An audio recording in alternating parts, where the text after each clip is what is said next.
shadows and dust. The squeak of Delia Winter's mop against the polished hallway floor was like nails on a chalkboard to Marcus Blackwood.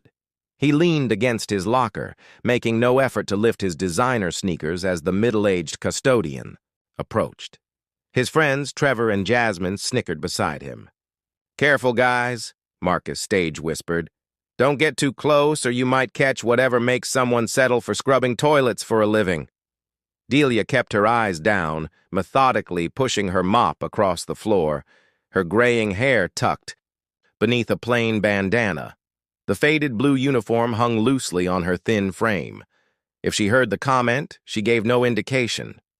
"Seriously, though," Marcus continued, raising his voice slightly, "imagine waking up every day knowing the highlight will be emptying trash cans.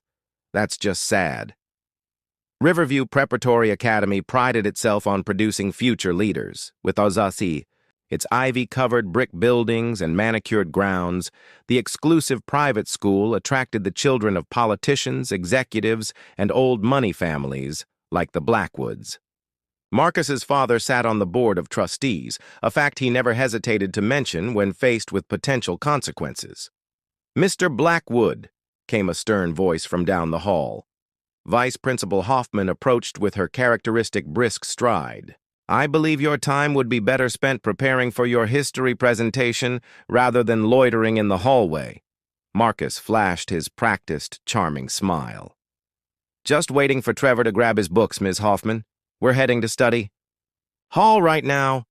"See that you do," she replied, unconvinced. As she walked away, she added, "And Ms. Winters, when you're finished here, room 203 needs attention before the board meeting this afternoon."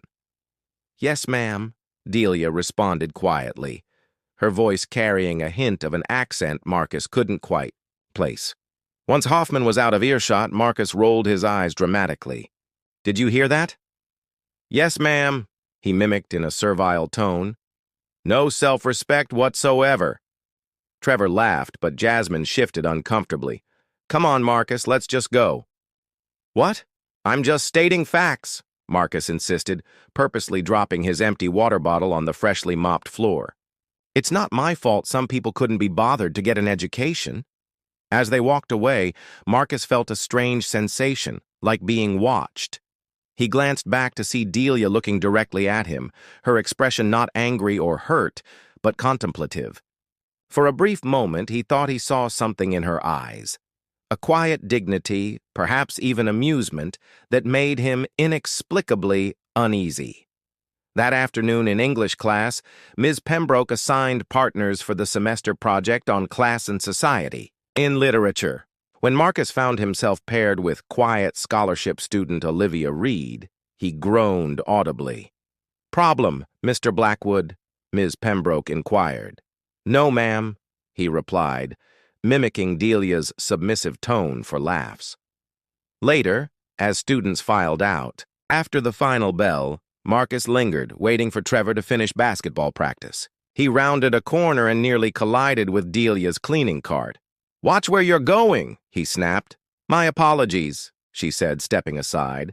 Something about her calm demeanor irritated him. "You know, if you'd tried harder in school, maybe you wouldn't be pushing a mop around for people like my family." For the first time, Delia fully met his gaze. "Perhaps," she said with a slight smile, "life teaches different lessons to different people. Some learn through books, others through experience." Before Marcus could respond, Principal Thornton emerged from his office. "Ah, Mr. Blackwood! Perfect timing. I was just about to call for you. Step into my office, please." Marcus's stomach dropped. The incident with the sophomore in the cafeteria yesterday, he thought he'd gotten away with it. "And Ms. Winters," Thornton continued, "thank you for bringing this to my attention." As Marcus followed the principal, he shot a venomous glare at Delia. The custodian simply returned to her work, humming softly as she collected trash from the bins along the wall. "Beneath the surface community service? For a month?" Marcus stared at Principal Thornton in disbelief. "That's ridiculous! I barely pushed him." "The security footage shows differently, Mr. Blackwood," Thornton replied evenly. "And this isn't..." Your first incident of bullying. You'll report to Ms. Winters after school each day for the next 4 weeks. Perhaps working alongside our maintenance staff will provide some perspective. Marcus slumped in his chair. My father won't stand for this. Your father already approved the punishment, Thornton said, sliding a paper across his desk. He seems to think it might do you some good. The following afternoon, Marcus reluctantly reported to the maintenance office in the school's basement. The small room smelled of cleaning products and coffee. Delia sat at a desk reviewing a spreadsheet on an outdated computer.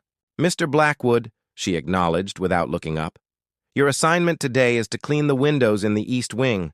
The supplies are in that cart. You can't be serious, Marcus scoffed. I'm not touching that. Delia finally turned to him. Then we'll sit here in silence until you change your mind. I'm paid either way. After 15 excruciating minutes of standoff, Marcus grudgingly pushed the cart toward the east wing. The work was tedious and physically demanding. By the end of the first hour, his arms ached and his designer clothes were splattered with window cleaner. This is servant's work, he complained when Delia came to check his progress. Is it? She asked mildly. And what makes certain work beneath certain people? Some jobs just are, Marcus insisted. That's how the world works. Delia nodded thoughtfully. I see. And how many windows have you cleaned before today? None, obviously. Yet someone cleans them every day so you can see the sunlight. Interesting how invisible essential work becomes. Days passed, and Marcus found himself assigned to increasingly diverse tasks, restocking paper towels, emptying recycling bins, scrubbing graffiti from bathroom stalls. His friends thought it was hilarious.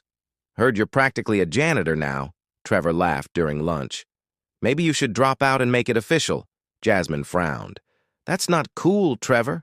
On the 5th day, while mopping the library, floor after hours, Marcus noticed Delia sitting in a corner, reading. Curiosity got the better of him. What are you reading? He asked, leaning on his mop. She held up a worn copy of The Brothers Karamazov in what appeared to be the original Russian.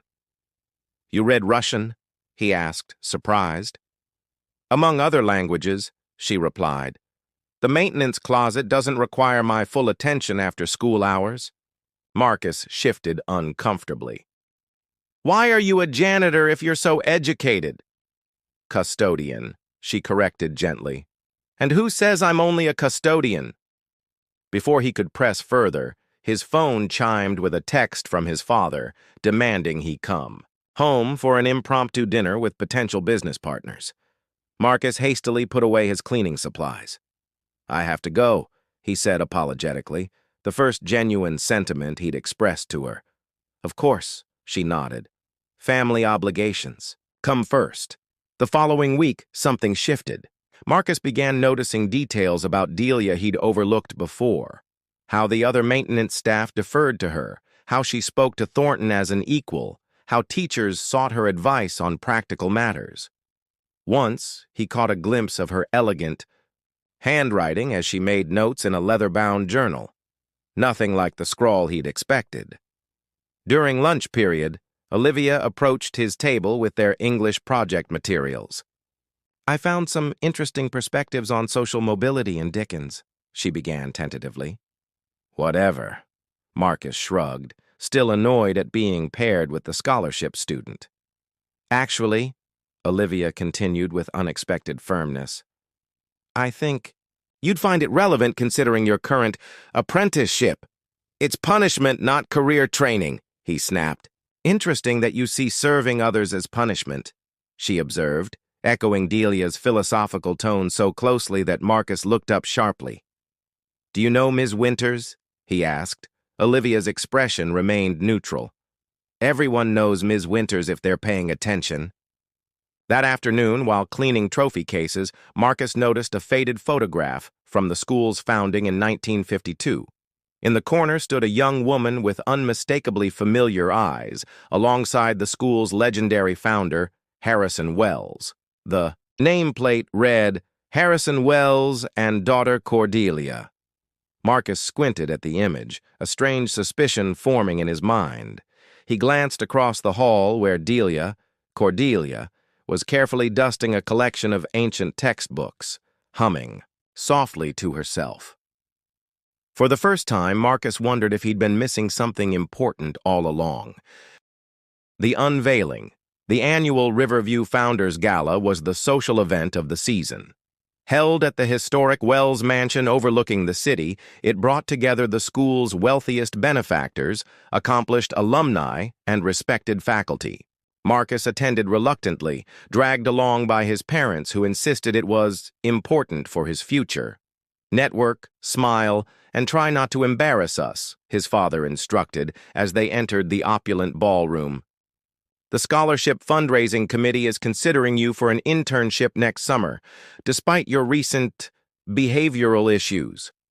Marcus tugged at his bow tie and scanned the room for familiar faces. He spotted Trevor and his parents near the champagne fountain and started to head in that direction when a ripple of excitement passed through the crowd. "She's here," someone whispered nearby. "I didn't think she would attend this year." Curious, Marcus turned toward the grand staircase where guests of honor traditionally made their entrance. His champagne flute nearly slipped from his hand. Descending the stairs was Delia Winters, except she wasn't Delia Winters anymore. Gone was the faded uniform and practical bandana. Instead, she wore an elegant emerald gown, her silver-streaked hair styled in a sophisticated updo. Delicate glasses framed her intelligent eyes, and a strand of pearls adorned her neck. "Ladies and gentlemen," announced the event host, "we are honored to welcome Dr. Cordelia Wells, daughter of our founder and chairwoman of the Wells Educational Trust." The room erupted in applause as Cordelia, not Delia, graciously acknowledged the welcome. Marcus stood frozen, his mind racing to reconcile the custodian who had taught him to properly clean toilets with this commanding presence. "Close your mouth, son. You look like a fish," his father muttered, before plastering on a smile. "Cordelia, wonderful to see you. It's been too long." "Richard," she greeted Marcus's father warmly. "And this must be Marcus. I've heard so much about you." "You know each other?" Marcus managed to stammer. "Of course," his father replied. "Dr. Wells sits on several boards with me. She's one of our most important donors." "Though we haven't been formally introduced in this context," Cordelia added, her eyes twinkling with amusement. "Mr. Blackwood and I have been working closely together on a special project at the school." Marcus felt his face burning. "You're the janitor," he blurted out. "Among other things," she replied calmly. "I find it valuable to understand all aspects of the institutions I oversee." His father looked confused. "What's this about a janitor?" Before Cordelia could respond, Principal Thornton appeared at her elbow. "Dr. Wells, the scholarship recipients are eager to meet you." "Of course," she nodded. "If you'll excuse me." As she turned to leave, she added quietly to Marcus, "Perhaps we can continue our conversation about the dignity of labor another time." Throughout the evening, Marcus watched in bewilderment as Cordelia moved effortlessly through the crowd. Everyone knew her, respected her, even revered her. She discussed quantum physics with the science department head, debated economic policy with a state senator, and spoke fluent Mandarin with an international student. Later, hiding in a quiet corridor to escape his embarrassment, Marcus overheard a conversation between Thornton and the head of the school board. "How long will she continue this janitor charade?" the board member asked. "It seems excessive, even for Cordelia." "It's not a charade to her," Thornton replied. "She believes in knowing her institutions from the ground up. Did it at Harvard when she was a trustee, did it at her tech company, does it here. Besides, she says it shows her who treats people with dignity regardless of perceived status. And the Blackwood boy? He's been particularly problematic." "That's Between her and him, Thornton said cryptically. But I've noticed some changes already. Marcus slipped away, his mind reeling.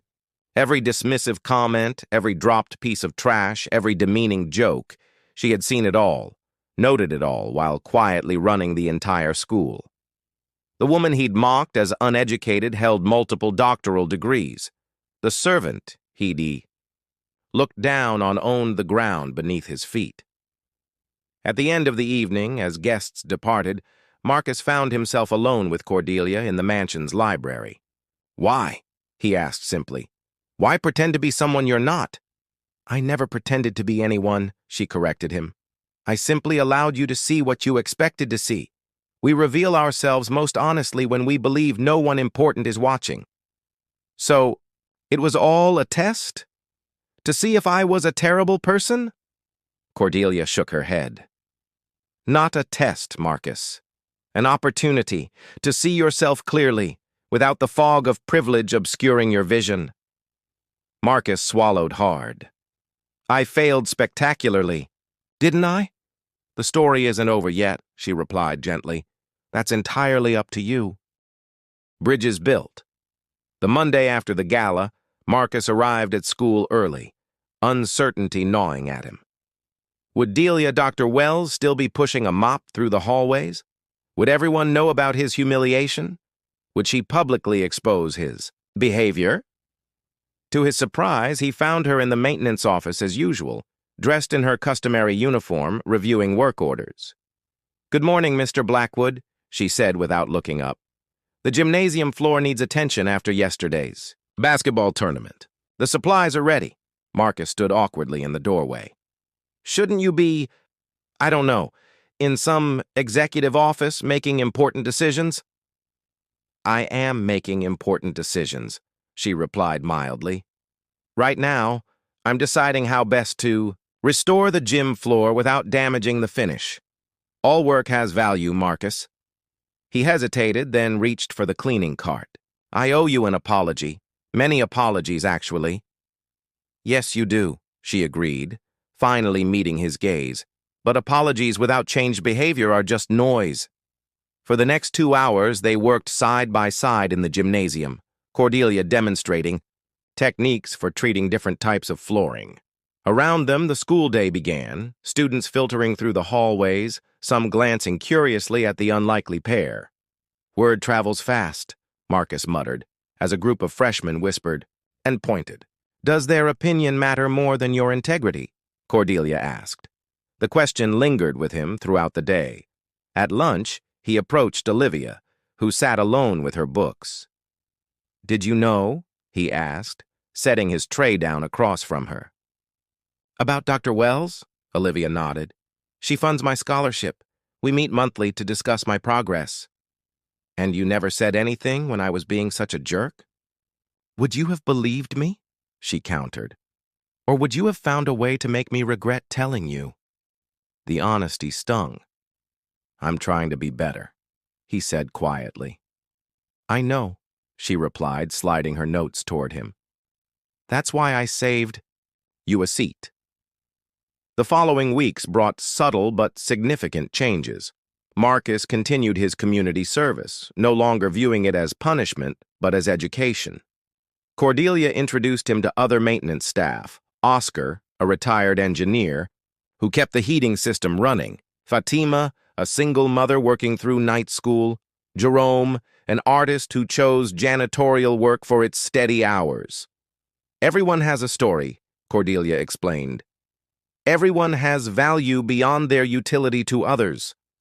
Trevor distanced himself as Marcus's priorities shifted, but Jasmine surprised him by volunteering alongside him when Cordelia organized a campus beautification project. Together with Olivia and several other students, they created a memorial garden for alumni lost in military service. "My brother would have graduated last year," Jasmine confided as they planted forget-me-nots. "He enlisted instead. Mom was worried about college costs." "I never knew," Marcus admitted, ashamed of how little attention he'd paid to others' circumstances. One afternoon, Cordelia invited Marcus to her actual office, a light-filled space in the administration building. Walls, lined with books and academic achievements. "Your community service officially ends today," she informed him. "Principal Thornton reports significant improvement in your behavior." "I'd like to continue helping," Marcus said, surprising himself. "Maybe with the after-school program for the elementary kids? I'm pretty good at math tutoring." Cordelia smiled. "I think that could be arranged." As spring arrived, Marcus found himself changing in ways he hadn't anticipated. His grades improved as his empathy deepened. He began noticing things he'd previously overlooked: how the cafeteria staff remembered every student's food allergies, how the groundskeeper placed benches strategically to catch the afternoon sun, how Olivia quietly helped struggling classmates without seeking recognition. "You've come a long way," Cordelia observed as they prepared for graduation. "What's next for you?" "I've been accepted to state," he replied. "Not as prestigious as my father hoped, but they have an excellent education program." "Teaching?" she asked, genuine interest in her voice. "I want to make a difference," he said simply, "like you did for me." On graduation day, as Marcus accepted his diploma, he spotted Cordelia in the audience, not in her custodial uniform or elegant attire, but in simple, dignified clothing that somehow bridged both worlds. She nodded approvingly as he crossed the stage, a silent acknowledgement of bridges built and lessons learned. Full circle. 8 years later, Marcus Blackwood straightened his tie and took a deep breath before entering Riverview Preparatory Academy as its newest faculty member. The school had changed little physically. The same ivy-covered buildings, the same polished hallways, but returning as a teacher rather than a student shifted his perspective entirely. Mr. Blackwood, Principal Thornton, now with considerably more gray hair, greeted him warmly. "Welcome back. Your classroom is ready in the East Wing, freshman world history as requested." "Thank you for taking a chance on me," Marcus replied. Not many headmasters would hire a former troublemaker. "People change," Thornton observed, "some quite remarkably." His first day passed in a blur of syllabi, introductions, and the particular energy that only exists in classrooms at the beginning of a school year. Already he could identify the students who reminded him of his younger self, privileged, arrogant, unconsciously cruel, and those who moved through the hallways trying to remain invisible. After classes ended, Marcus found himself wandering toward the maintenance office out of habit. He wasn't surprised to find Cordelia there, reviewing reports with the current head custodian. "Just checking if my classroom needs anything," he explained when she looked up. "Interesting," she replied, with that familiar, enigmatic smile. "Most new teachers send such requests by email." Over the following months, Marcus established himself as an unconventional but effective educator. He paired students from different social circles for projects, incorporated service learning into his curriculum, and held study sessions in unlikely locations: the cafeteria kitchen, the boiler room, the groundskeeper's workshop, to expose his students to the invisible infrastructure of their privilege. "You're disrupting our social ecosystem," complained one parent, the mother of a particularly entitled student. "I prefer to think of it as enriching it," Marcus countered politely. His unorthodox methods caught attention beyond Riverview. When the state education department launched an initiative to incorporate ethical citizenship into standard curricula, they invited Marcus to join the advisory board. The position required frequent meetings in the capital, often with Cordelia, who served as the initiative's principal benefactor. Their professional relationship deepened through shared values and complementary perspectives. Marcus brought practical classroom experience. Cordelia contributed global insight and institutional wisdom. Their collaboration produced a program adopted by schools throughout the state.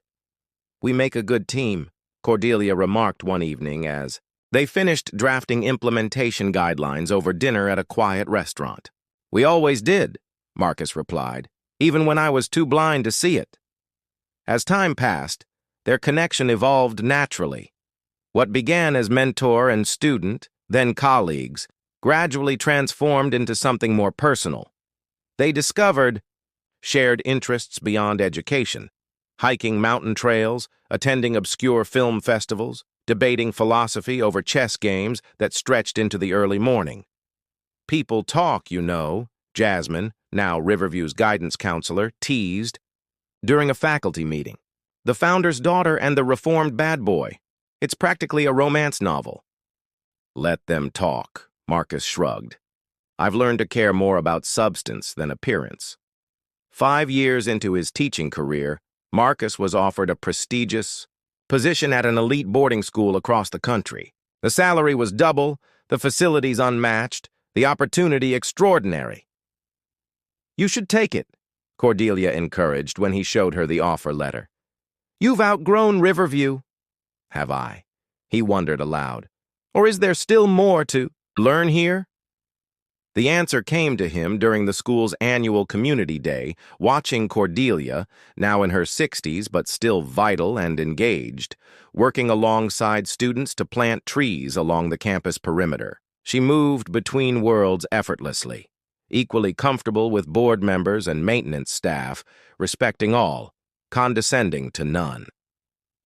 That evening, as they walked the grounds after everyone had gone, Marcus stopped beneath the oldest oak, on campus, the one where he had once carelessly carved his initials as a freshman. I'm staying, he said simply. My work isn't finished here. The other school will be disappointed, Cordelia noted. They'll find someone else, he replied. But I've found where I belong.